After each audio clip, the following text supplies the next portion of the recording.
بسم الله الرحمن الرحيم إن المتقين في ظلال وعيون وفواكه مما يشتهون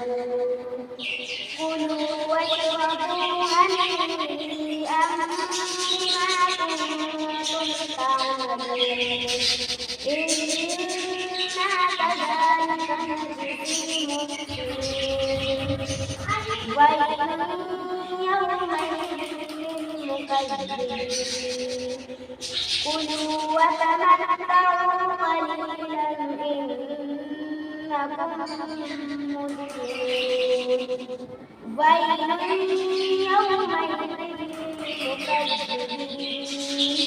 وإذا قيل لهم اركعوا لا يركعون ويل يومئذ للمكذبين فبأي حديث بعده يؤمنون صدق الله العظيم.